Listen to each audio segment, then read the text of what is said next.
E aí, bora desvendar de uma vez por todas os segredos daquela massa de pão de ló perfeita.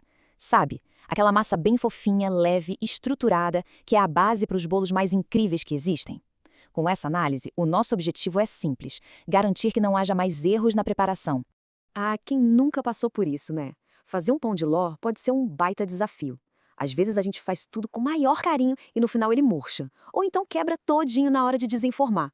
É uma frustração, eu sei, mas a boa notícia é que esses problemas têm solução, e a gente vai encontrar essa solução nos detalhes que vamos ver agora.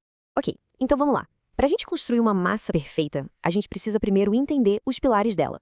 São 4 ingredientes básicos e cada um tem um papel fundamental. Entender a função de cada um deles é o primeiro grande passo para o sucesso. Começando pelos ovos. Eles são tipo a alma do pão de ló. As claras, quando a gente bate elas em neve, são as responsáveis por incorporar o ar que cria aquela leveza toda que a gente ama. E as gemas? Elas entram com a gordura e o sabor, e ajudam a dar estrutura que impede o bolo de desmoronar. Agora, o açúcar, ele vai muito além de só adoçar a massa. Ele é crucial para estabilizar as claras em neve, sabia? É ele que ajuda a criar um merengue forte, brilhante, que consegue sustentar a estrutura da massa. Sem o açúcar, as bolhas de ar que a gente criou simplesmente se desfariam. Em seguida, a farinha de trigo. É ela que vai dar corpo para a massa. Pensa que ela cria uma rede de glúten que vai conter todo o ar que foi incorporado pelos ovos. O grande segredo aqui é usar a farinha do jeito certo, para ela não pesar e acabar com toda a leveza que a gente trabalhou tanto para conseguir. E por último, mas não menos importante, o fermento em pó. Ele é um empurrãozinho final. Enquanto os ovos criam a aeração inicial, o fermento age com o calor do forno, expandindo ainda mais as bolhas de ar. É ele que garante aquele resultado super fofinho e aerado. Beleza, já conhecemos os ingredientes, agora vamos para a parte talvez mais crítica de todas, a mistura. É aqui que a mágica acontece de verdade e a técnica correta é o que separa um pão de ló denso e pesado de um pão de ló leve como uma nuvem. O alicerce de tudo isso é um bom merengue. Primeiro, é separar as claras sem deixar cair nenhuma gotinha de gema. Isso é essencial. Depois, bater as claras até ficarem bem firmes. O açúcar tem que ser adicionado aos poucos, com paciência, para ele dissolver por completo e criar uma estrutura bem estável.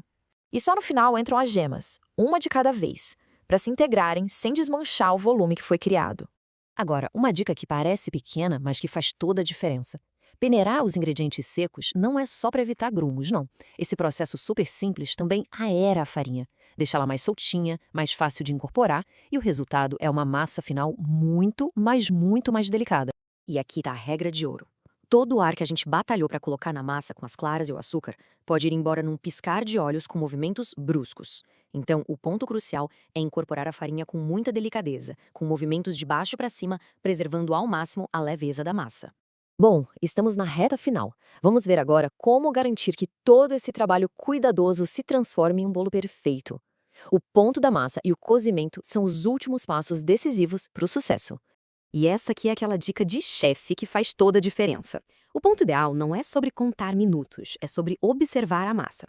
Quando ela estiver completamente uniforme, sabe, sem nenhum ponto de farinha, brilhante e cheia de ar, esse é o sinal verde. É a hora de levar ao forno. E por falar em forno, a precisão aqui é fundamental. Um forno pré-aquecido na temperatura certinha garante que o bolo comece a assar imediatamente e cresça de maneira uniforme. O tempo é sempre uma estimativa, viu? O que manda mesmo é o teste do palito. Espetou no centro e ele saiu limpo, tá pronto. E um dos erros mais comuns acontece por pura ansiedade. O pão de ló é uma estrutura muito delicada quando está quente. Deixar ele esfriar por completo numa grade permite que a estrutura se firme. Isso evita que ele quebre ou murche ao ser desenformado. Então, olha, paciência é o ingrediente-chave aqui. E a parte mais legal é que, depois de dominar essa receita base, um mundo de possibilidades se abre. O pão de ló não é só um bolo, ele é o ponto de partida para um monte de criações deliciosas. A partir dessa mesma técnica, dá para explorar várias outras versões. Dá para adicionar manteiga para uma massa mais úmida, chocolate para um sabor mais intenso, ou até simplificar a receita para fazer com apenas 3 ingredientes. Cada uma dessas versões parte dos mesmos princípios de aeração e equilíbrio que a gente viu aqui. Com a técnica dominada e a massa perfeita em mãos, a pergunta muda, né? Não é mais será que vai dar certo, mas sim o que eu vou criar com essa massa. Seja com doce de leite, frutas frescas ou um creme de confeiteiro, a base para o sucesso já está garantida, a criatividade é o próximo passo.